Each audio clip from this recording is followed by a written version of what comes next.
Hi, I'm Kat, and this is today's tarot. Today I'm going to be reading with the Rider-Waite deck, and I usually read with a deck that I hand drew, but I don't have that with me today, so we're going to be working with the traditional deck today.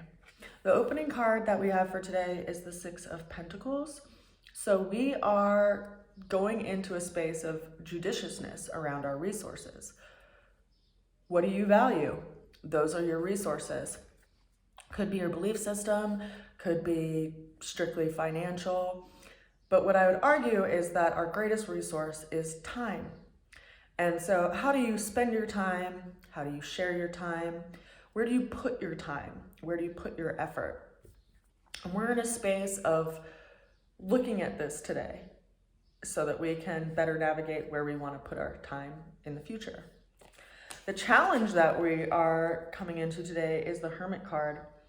This card is associated with the sign of Virgo, and something that Virgos and people who have Virgo typicalities often deal with is being overly self-critical or just overly critical in general.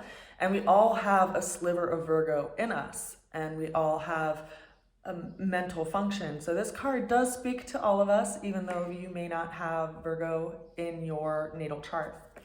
So it speaks to what we're critical about. And this could be externally, people that are around us, and it also could be internally towards ourselves. And the challenge is that we could be completely swept away in this and not put our time and energy and resources towards something that actually can bear fruit, because we are directing it all inwardly and dissecting it. So this is a real work, and it's a healing that we are doing with our own self and how we see ourselves and how we see the world. The way we get through the challenge is the Nine of Wands. So you see this figure, he is standing with a wand in his hand. He has a bandage wrapped around his head. He looks pretty bruised up and tattered, and there's 8 wands behind him. So it's all about learning from past experiences and not beating yourself up. Like, we have a wand, we have a single will. Sometimes we have many wills, and it can overwhelm us and pull us out of life because we have so much will. But with our own willfulness, we get a sense of which direction we're being pulled into. And we may look back and reflect and be negative towards ourselves because of experiences that we've had, that we have judgment over ourselves because we feel like we should have done things a certain way, or things should have been a certain way.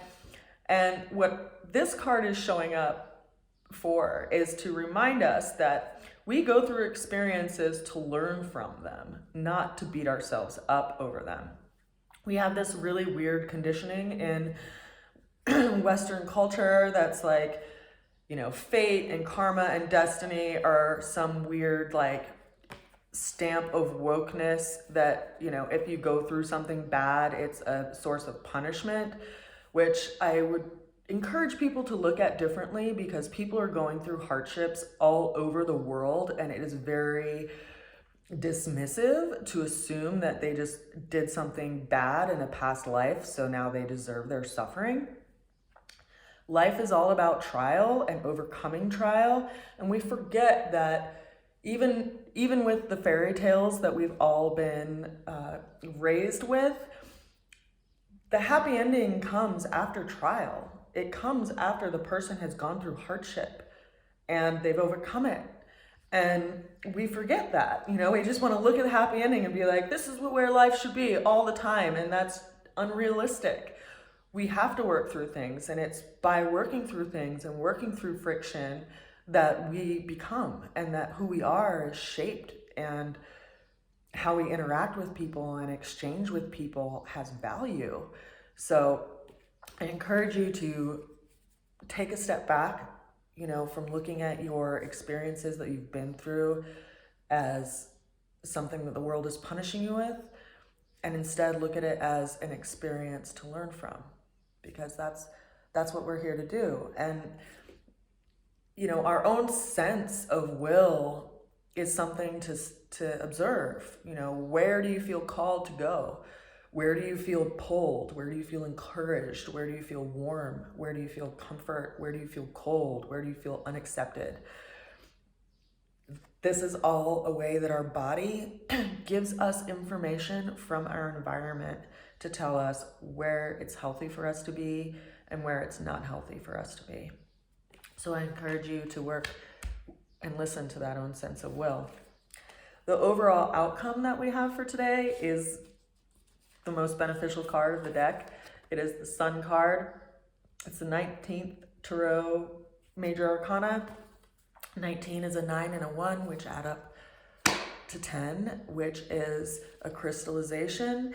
And so you think about how crystals are formed, and it's under pressure, and through that pressure, something else brings clarity and is seen.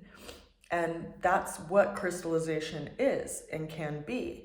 And the Sun, it is the most beneficial card because you consider how the Sun shows up in our world, and it calls plants out of dormancy, and it calls blooms to become and fruit to become ripe.